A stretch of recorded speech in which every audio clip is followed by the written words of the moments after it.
But I kind of want to play on what you guys just said. A lot of this is about transitions, lack of work, lack of, family responsibility, those kind of things.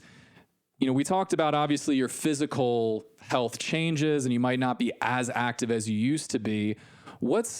How do you deal with that physical transition? Obviously, sometimes people can't not only be as athletic as they want to be, but they also might potentially not be able to be athletic at all. You might have a hip issue, a knee issue, you might lose your mobility, you might become disabled. How do you deal with something as dramatic as that? What are some mental tips to help you through that? Well, I'm going to pull from the DBT world a little bit. So DBT is a type of therapy similar to CBT. So there's a term called radical acceptance. Mm-hmm. And so that is something that if this is a client of mine, which I've had these types of clients, we would be talking about that. And radical acceptance is not accepting that like, oh my gosh, now I'm like disabled, my life's over, but accepting that this is where you're at, mm-hmm. and then being able to like move forward with what you're capable of now. Not looking back at yourself from 2-3 years ago and being like, but I used to be able to do that. Right. It's radically accepting this is what life is right now. Absolutely. And in layman's terms is looking at what you can rather than what you can't. Yeah. Looking at what you can do now as opposed to what you used to be able to do 10 years ago.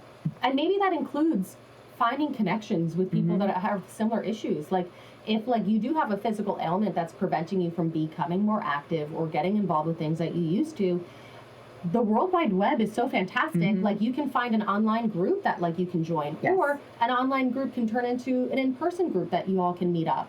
So I feel like there's definitely options that like make loneliness and feeling like you're the only person dealing with this right. less intense. Right. Absolutely. Those are great points. Sorry, go ahead, Alicia.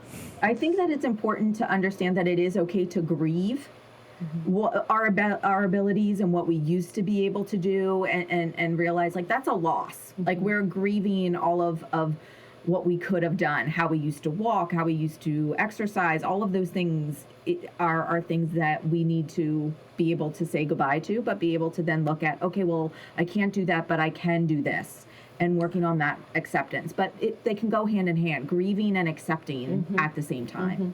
Like you can feel the loss and rightfully yes. mourn, but also say, I still have to move forward. You can yes. accept both. You don't have to push it down and just say, all right, this is my life, but I'm never going to focus on the past. It's like focusing mm-hmm. on both sides of it.